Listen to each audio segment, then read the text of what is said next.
Welcome to episode 235. We will talk to Jana Kramer coming up in a little bit, and Eddie's back again. Yeah. It's like we have nothing to do except do this. I don't, really. I mean, this is the time to come over whenever I want. Traffic, fine? Zero traffic. You know, I made the observation this morning that finally you all get to see what Christmas is like for me.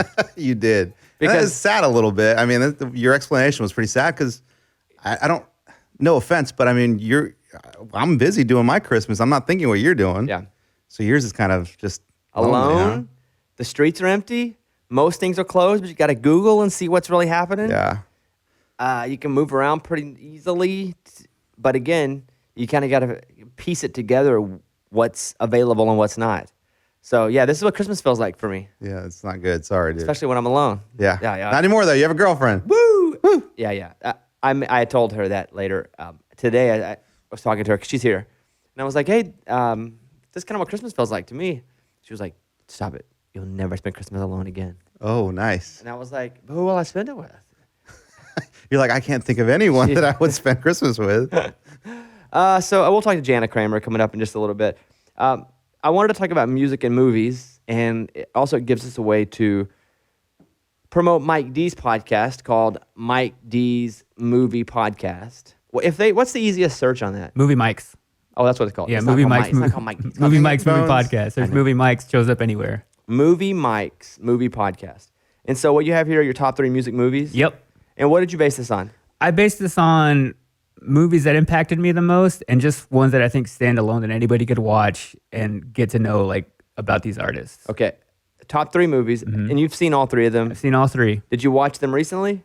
I rewatched one of them just to kind of get an idea again of how it affected me when I first watched it. Yeah. And then the other 2 I've seen probably like a year or 2 ago. All right, coming in at number 3. Straight Outta Compton. So it's the story of NWA. And I think it's one of the best biopics that's ever been done on like any group, just because I love it when they show the rise and fall of an artist in a biopic.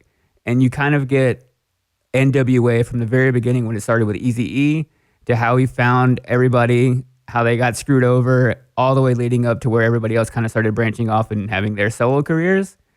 And their story is pretty crazy. Like the guy, their record label guy who found Eazy-E, he was essentially just trying to make him the star of the group. So he treated him so much better and cut him like his own record deals and was kind of like a jerk to everybody else and taking their money from them.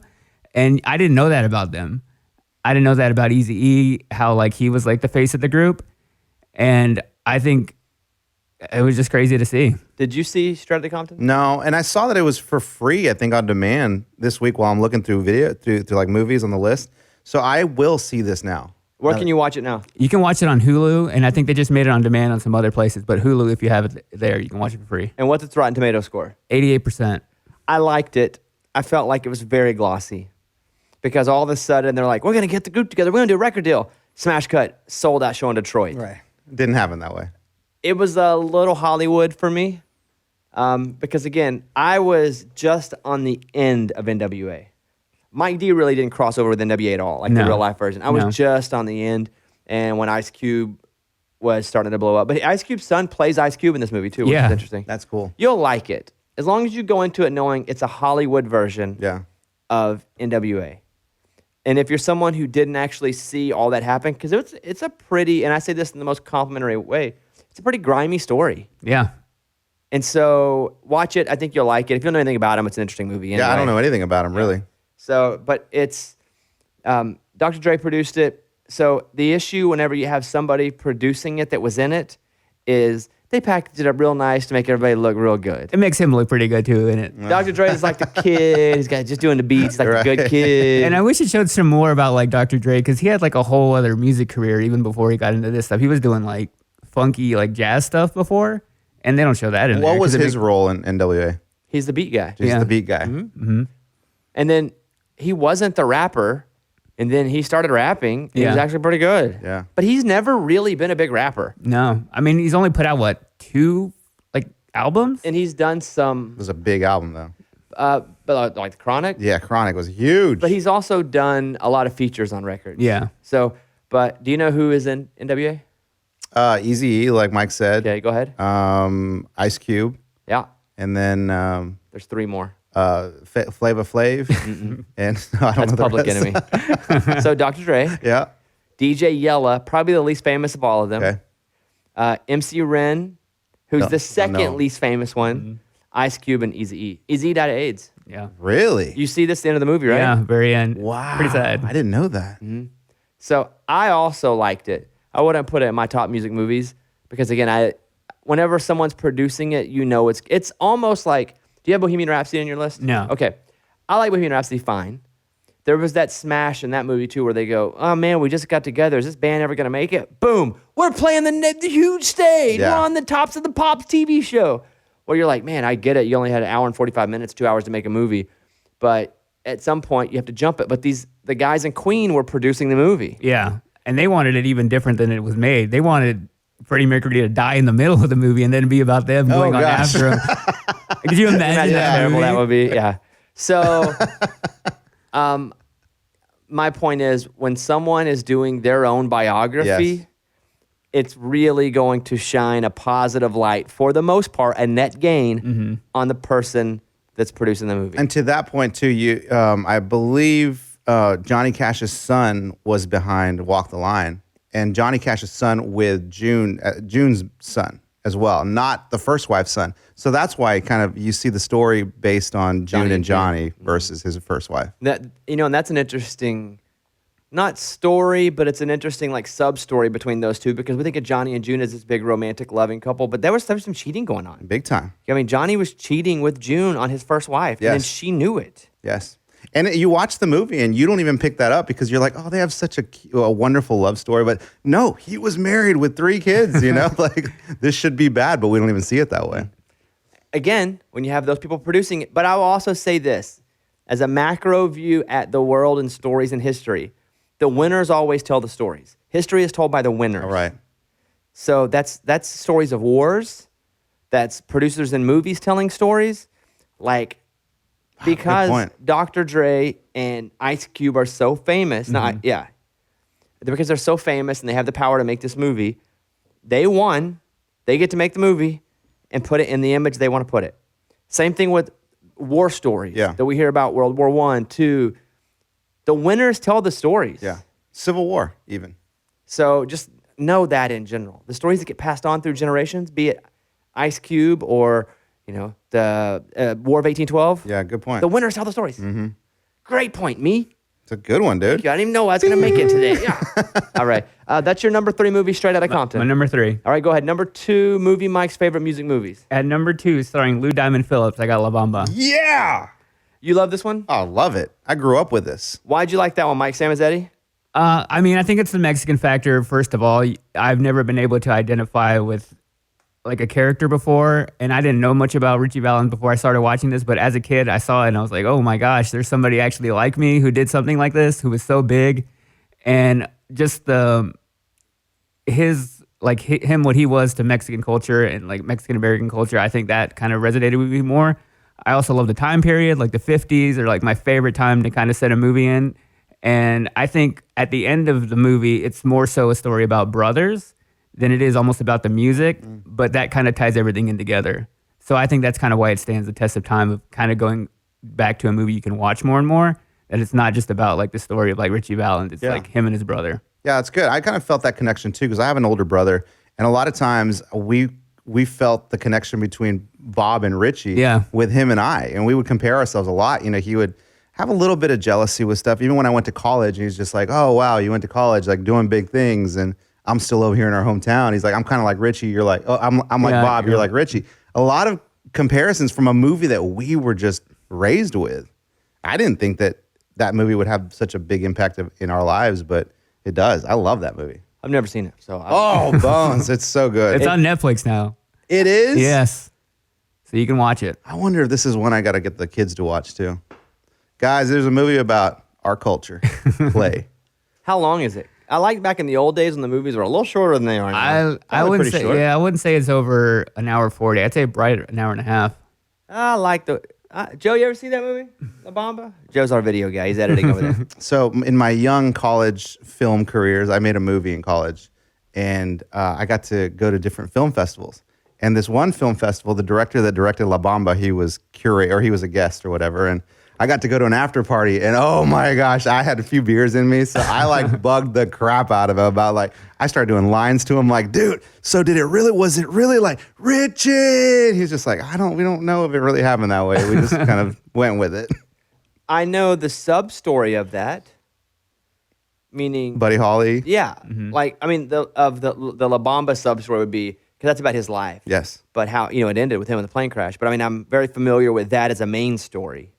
More so than what happens at the end of I'm assuming it's the end of the movie? Yeah, the end of the movie. Because it's his whole life and then at the end, yeah. So, like, I know all of that. Put it on your list. with everything on Netflix and all the streaming services, watch that one. Rotten Tomatoes score? It is a 97. Yeah! The director, Louis... Valdez? Have a bunch of movies? No, that's his only hit. He did one movie before this, and then after that, nothing. Yeah, I think the one he was doing at that film festival never did anything. So bye, I miss American Pie. Drove my Chevy to the levee, but the levee was dry.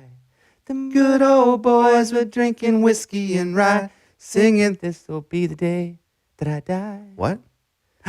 This'll be the day that I die. And no.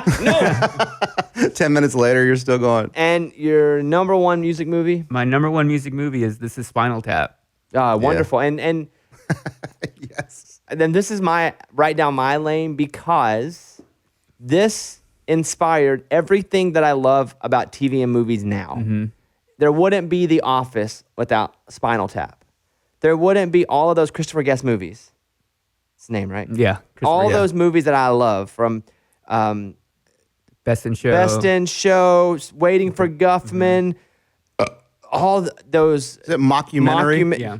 It just wouldn't have existed. And I love them so much. Is that Rob Reiner? Yeah, Rob Reiner. Crazy. All right, why is this your number one movie? Well, the thing with me and Spinal Tap is I was a kid and I remember watching The Simpsons and they were in an episode of The Simpsons and I was like, hey, that's a real band. And I remember seeing this movie on VHS at the video store and being like, oh, Spinal Tap, like that's a documentary on a band. And watching it the first time, I was like, oh, that's not what it is at all. And I think over time, it's become kind of my basis of comedy. Like everything in that movie is just, I've never seen anything done like that before.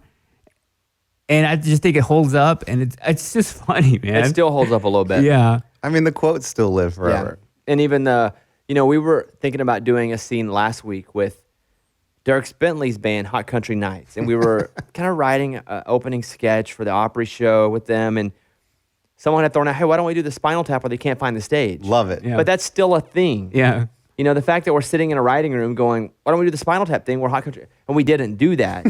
But it's, that's the thing. It's still the thing. They take a left and they're in a closet. And then they come back and there's the same guy's like, what? How'd you end up back here? We did that once in Austin. We did, because there was a trap hole or something. We were playing a bar for a benefit. Yeah, speakeasies. And they said, go that way. And it was really just out of the movie. I got my guitar up. Bobby has his guitar up. I'm like, oh, let's go, boys. This is it. Let's go. Packed house. And then the hallway just stopped. They're like, okay, back it up. And then we went somewhere else, and there was like a door that halfway opened, and it was only the top part of the door that opened to get to the stage. We couldn't get to the bottom part, so then we're like, all right, this ain't gonna work either. So we're just searching for the stage. Rotten Tomatoes score on Spinal Tap? 95%. Yeah. Wow. And the movie was an 80s movie. Yes. Like early 80s too, I think, right? Do we know? 1984. How do you watch this now? You have to rent it, so it's like $4 on like iTunes. Well, I think it's worth the rent if you're a music or a comedy nerd. Yeah. This is a music podcast, so maybe it's for you. I think it could be a struggle to watch in the same way that I love, and I make this reference a lot, I love watching The Fresh Prince of Bel-Air. But if you've never seen The Fresh Prince or you're not a fan of Will Smith, you didn't grow up in the 90s, you may watch this and go, this show's dumb. Yeah. You're not getting that connection. I mean, with Spinal Tap, I tried to get my wife to watch it a long time ago, and she wasn't interested, so... And she loves music. It's just, I mean, for a guy, that loves music and that plays music, I think it's automatic that you love this movie. I want to pull up Christopher Guest movies because I think I've seen them all. Because once I found out that he made a ton of movies. I think I just started walking down all Christopher Guest Lane. Okay, we have Spinal Tap, seen it, loved it. Waiting for Guffman, you ever see it? Or the local productions, they keep waiting, and so they're doing this, fantastic. Like a video production? It's a play. Okay. Like a community play. Okay. Community theater. And they're waiting for the big reviewer to come from, I believe, New York. Yeah. But it's them getting ready and being pumped for him. But again, it's a mockumentary. It's like you're watching a documentary. Best in Show, fantastic. A Mighty Wind, very underrated. It came out later, but I thought A Mighty Wind was great. For your consideration, pretty good. Not my favorite of all of them. But The Princess Bride, he did that. Oh, that's a great movie. Not a mockumentary. No, regular feature film. Yeah. And then Mascots, which I never saw Mascots. Came out 2016. Have you seen Mascots? I haven't seen Mascots, no.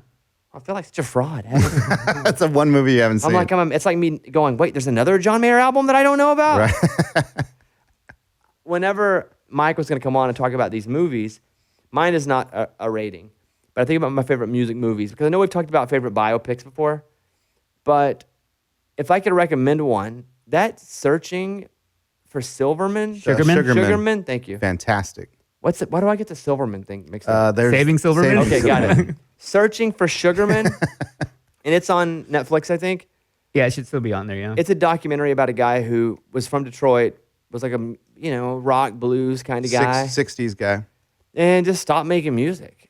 But then he found out that they took his music to South Africa. He didn't know about it. And he was wildly famous in South Africa. But the people thought he had died. They had told him he died. So yes, they had a made-up story about him that he had committed suicide. And so, I'm sure that added to the admiration of this guy. Like, oh my gosh, this is great. Listen to his music, and we don't have him anymore. And that one album was huge. So while he was living in Detroit, in poverty. So the guy's wildly famous in South Africa, doesn't know it. They worship, adore. They're all massive fans. There was no social media for him to be connected back through. Right. Their story of him was all wrong. They couldn't get a hold of him. So it's that story of his music blowing up, how he got robbed, his life, and then what happens at the end. The ending is fantastic. I would put that as a really great music movie. Yes. I would put Ray up there. Such a good movie. And Jamie Foxx was so good in it. And Jamie Foxx is so talented. And the fact that Jamie Foxx blindfolded himself to live in character for that movie. Yeah, glued his eyes shut. Crazy. That's some dedication to a character. And the hardcore drugs that Ray did. Yeah. Something I didn't know. You don't think about that, and how he treated certain people too. Yeah, not always a wonderful story, meaning not warm and fuzzy all the time. But I think Ray is fantastic. Searching for Sugarman. Walk the Line? It's pretty good. Okay. Again, when you have people that are involved at protecting the image of something that they're connected to, I thought the movie was good, but I didn't go into it like that was completely 100% believable. Yeah, I think on your list definitely was 8 Mile. Yeah, as a bio, but that's not really a biopic, but it's loosely based on Eminem. I had one other one I wanted to bring up. Let me see what it was. Did you like A Star? Not on mine, but did you like A Star Is Born? I did like A Star Is Born, yeah. But again, I'd seen all the movies. I'd seen all the versions of Star Is Born. I started watching A Star Is Born with the 1940 version. So that's the one. That's true. That's the one I saw first, and then I saw the Chris Christopherson one. Weirdly into old movies. I love old movies, and so then I saw the Chris Christopherson one. And I'm like, that's really good. It was Chris Christopherson and Barbara Streisand. Yeah. And it was like, this is such a cool story. So when I went into the new one, I knew the story and I knew how it was going to pan out. So it wasn't as exciting to me as most people said it was, because I knew the storyline. But still, I thought they did a great job. The other couple that I made a note on was That Thing You Do. Oh, yeah. Not a biopic, but the story of... Fictional music movie. The Oneaters. The Oneaters, but they're Wonders, but they spelled it one-O-N-E, the Oneaters. I quit. I quit.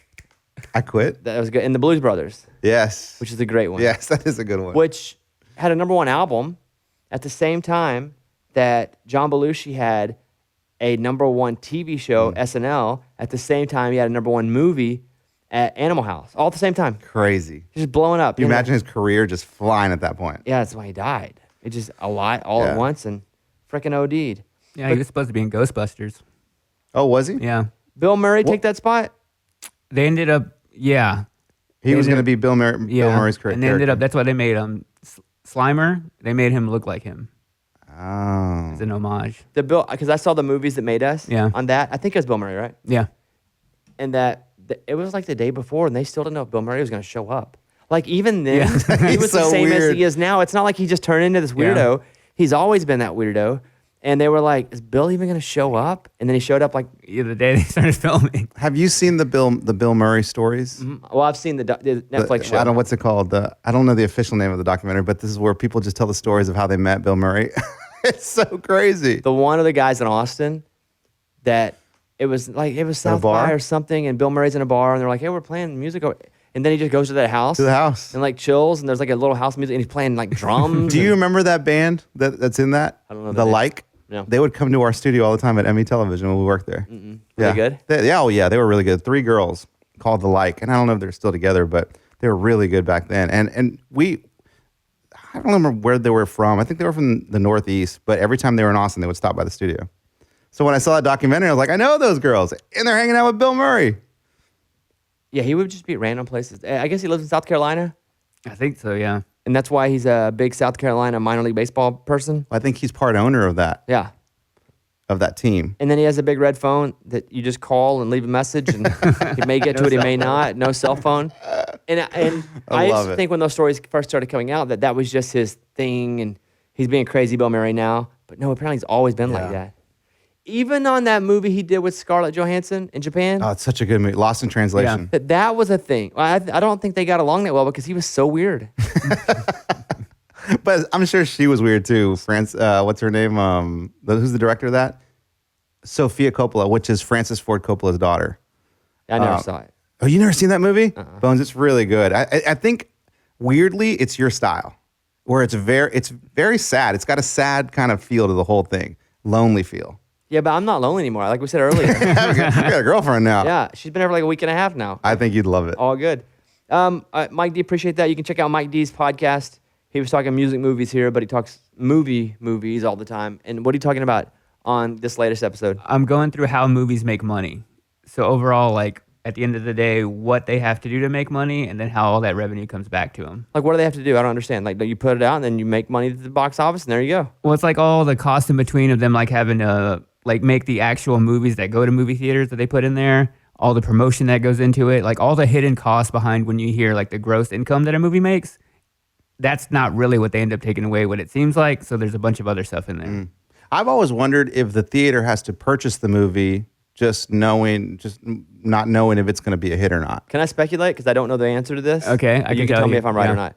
What I think is that theaters only make money off concessions and food and things inside the theater and make no money off the tickets. The movie, the production companies, the movie companies, okay, they send movies to theaters. So it serves kind of like a venue, where like the theater is like... Help me out. Sort of. They do pay a little bit to actually rent the movie. They do? Yeah, so they get a big hard drive that the movie's on, and they take that hard drive... You're a kid. They take that hard drive and they play it, and they factor it out based on the demand for tickets for that movie. But really where they make money is concessions and all that stuff. Does a theater make any money off a movie? Yes, it's maybe like 10% of what they take home. So very little. Yeah, but really what they make is like people coming in and buying stuff. That's why stuff is so expensive. Interesting. And why they don't want stuff to move straight to streaming. And why all the lobbies are full of video games and Dance Dance Revolution and any way to make money. But then another level on that of what I go into is like some movies are basically just a commercial for other things. So like Disney movies, while you see them as like, okay, this is a Disney movie for kids, what really they're pushing towards is selling merchandise. Like those movies are basically just hour-and-a-half commercials where they make their money. They won't make as much money on a big movie as they will selling crap. Like a Toy Story will make so much money, but where they really kill it is in the merchandise after. Yeah. Like with the Star Wars movies back in the day. Oh yeah, even now. Yeah, like those movies, they would only sell that amount of merchandise when a movie was out. When those movies weren't in theaters, they weren't making as much. Huh. So check it out. You like movies? That's interesting. I just learned something too. Yeah. Movie Mike's Movie Podcast. Check it out. You can just search Movie Mike and put it on your podcast. Listen, let's be honest. You're all quarantined in anyway. Looking for stuff to do. Eddie and I are going to play video games when this is over. Yeah, we are. I saw, and Mike and I are going to get into headset Call of Duty soon. Have you played though? I haven't played yet. I haven't either. I haven't even opened it. I downloaded it. It took like 8 hours. I saw, my internet kept going out, so it took me like 4 days to download it. It's like how the Pilgrims used to download games. Yeah. Yeah. Well, sure, they download a lot of games. I'm worried about the time you guys are going to be wasting. Who? You guys. Doing what? Playing one game of Call of Duty. I don't waste time. Like, for example, our basketball game. Like, it was fun. I had a blast. 45 minutes. But before you know it, that was almost an hour. And we're like, wow.